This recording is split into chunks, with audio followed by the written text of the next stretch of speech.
Bienvenidos a un nuevo vídeo de Flópez Cine. Hoy vamos a hablar de la figura de un militar muy conocido, muy importante en la historia de su país y que de alguna manera nos puede servir de ejemplo en algunas cosas. Vamos a hablar de la película MacArthur, el general rebelde. Empezamos.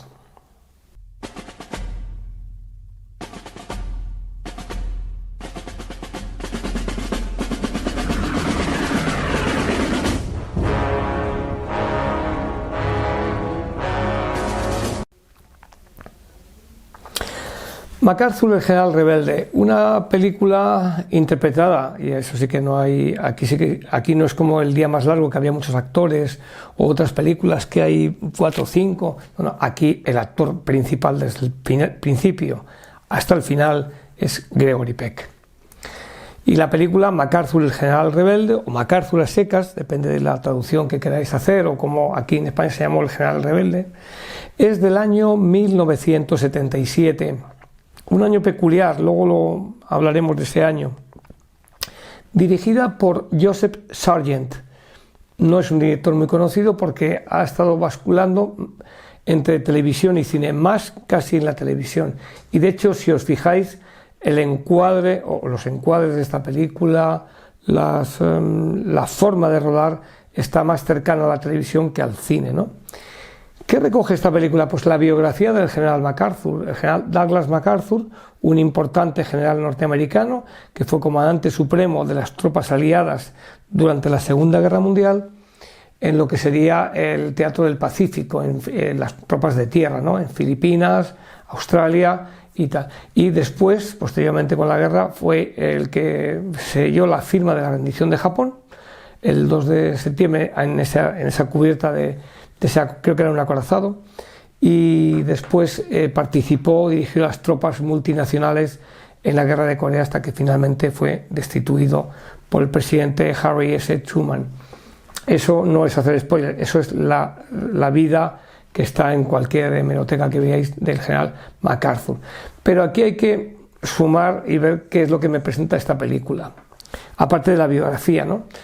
¿O cuándo arranca esta película? Pues fijaros, tiene un comienzo que yo diría que es un poco fruto del año en que está hecho, que es el año 1977. Los norteamericanos han sufrido por primera vez en su historia una derrota. Han sido derrotados en Vietnam. Y el ejército no está, digamos, de capa caída. Hay que hacer películas que levanten un poco la moral del pueblo americano. Ha surgido películas musicales el año anterior como Grease, que proceden de una copia mal hecha, ya lo explicaremos, de la película American Graffiti. Y aquí aparece, ya no quedan cineastas de los que han estado en los años 50 y 60, pero se vuelve a una figura de una guerra que no es la de Vietnam, algo toca Corea, pero que ha sido un ejemplo en la Segunda Guerra Mundial. Y se busca a un héroe para levantar la moral del pueblo, la maltrecha moral del pueblo americano.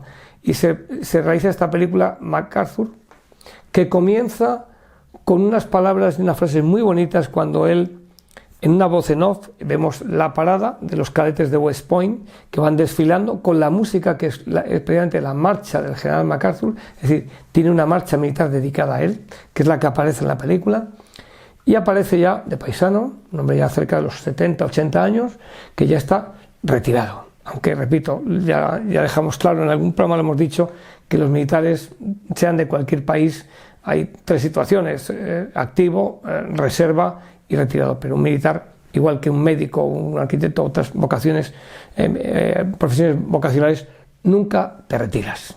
Podrás estar más activo, menos activo, más en reserva o más retirado, pero no dejas de formar parte de esos hermanos de sangre. Entonces MacArthur está formado de paisano en West Point y los cadetes desfilan delante de él.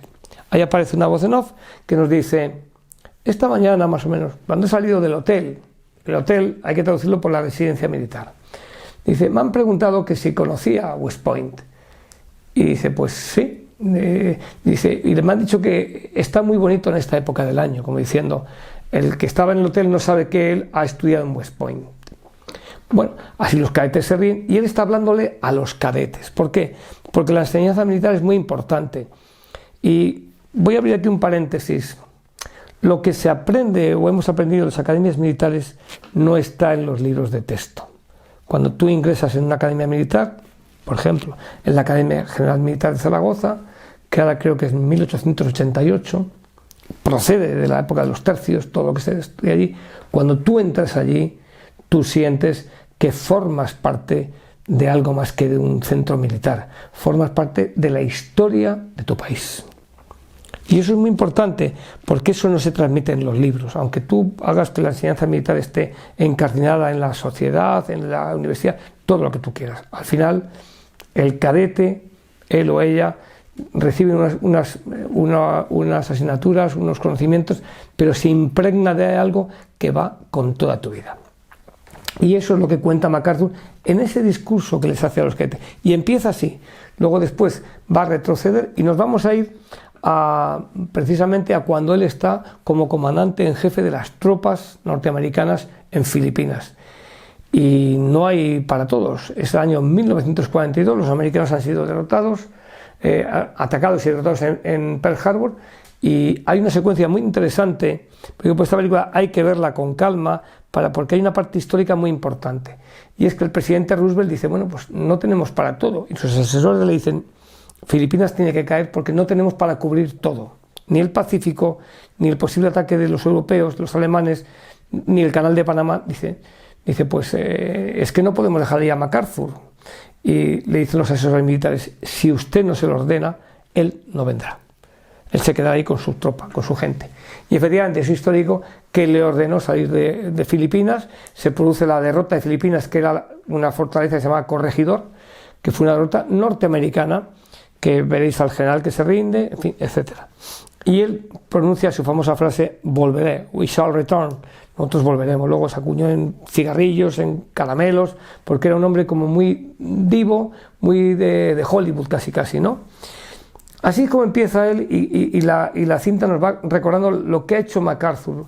Después es extraído en una lancha torpedera, hay una película que nos lo cuenta, precisamente nos lo cuenta brevemente de John Ford, que No eran imprescindibles, de la que ya hablaremos, de esta película. Y él también tiene que llegar a Nueva Zelanda, a Australia, le reciben como un héroe, pero ahí no hay tropas. Y los norteamericanos no pueden poner tropas todavía allí porque tienen que rearmarse. Y entonces ahí viene la reunión que tiene con los australianos, cómo decide, en vez de defender a Australia, defender hacia el norte, en lo que sería Nueva Bretaña, Nueva Guinea en este caso.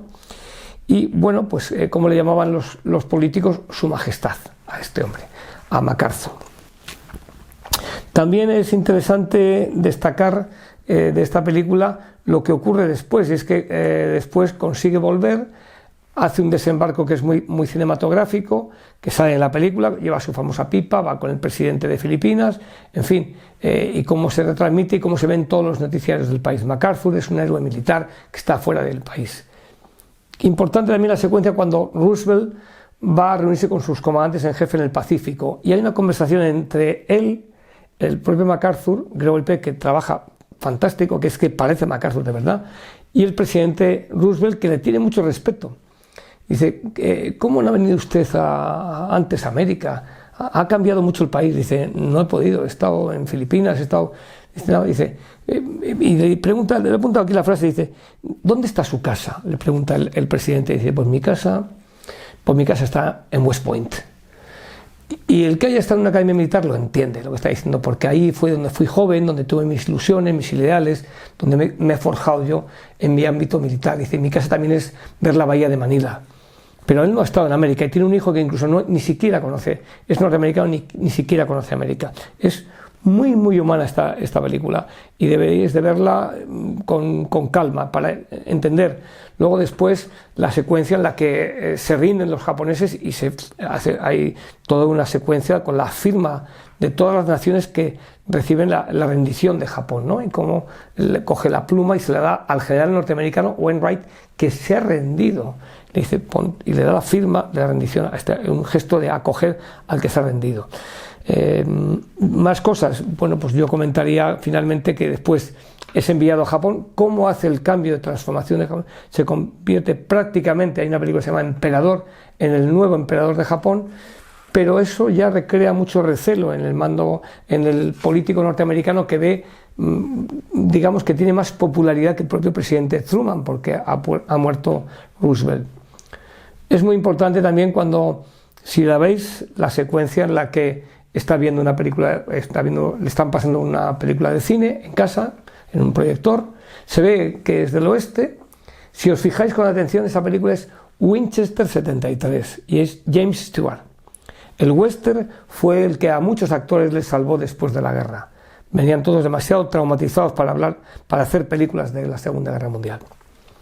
En ese momento le suena el teléfono, él lo descuelga y le dicen y le informan que el paralelo 38 ha sido atacado por los norcoreanos y que empieza una guerra que es la de Corea, que también se va a significar ahí con un desembarco en Incheon, en el que los políticos ponen mucha duda y que él pide constantemente bombardear las bases chinas, que son las que están alimentando la guerra.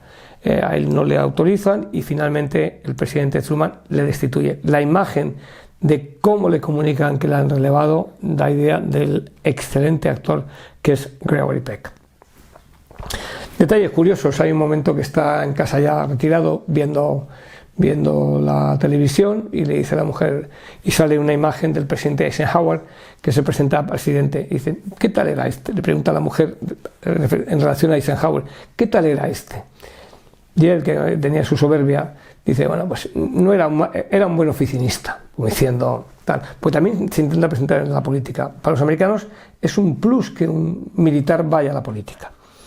He dicho la guerra de Corea, Incheon y el relevo, y yo me quedaría con esta película que muestra la América que está buscando un ideal y cómo se despide de los cadetes. Eso no lo cuento para que lo veáis y podáis entender que es algo más que un militar el que se está yendo ahí en ese momento. Es un hombre que ha consagrado su vida, porque al fin y al cabo dice: mi vida es el ejército, ¿no? Y arranca donde se crió, en West Point, y finaliza donde se despide, ¿no? Una película muy bonita. Creo que quizás si hubiesen tenido mejor director de fotografía, mejor habría ido. Y de Gregory Peck, pues qué decir, es que sería difícil marcar una película de Gregory Peck. La de Matar a un ruiseñor quizás sea la más conocida. Los cañones de Navarone le hemos visto también, le hemos visto en películas de las primeras que hace, como El Hidalgo de los Mares. En fin, tiene muchísimas películas, seguro que me dejaré alguna que a alguno le pueda parecer importante, pero Gregory Peck es la cara del cine y yo destacaría una comedia, Mi desconfiada esposa, que me parece una película muy, muy agradable, y también su papel en la película La conquista del oeste. En fin, cualquier película que veamos con Gregory Peck está de éxito garantizado, pero aquí no actúa ni trabaja Gregory Peck. Aquí el que actúa es el general Douglas MacArthur, que en realidad viene a mostrar lo que puede ser un modelo de militar para cualquier país. ¿De acuerdo? Muchas gracias por vuestra atención y seguimos en contacto.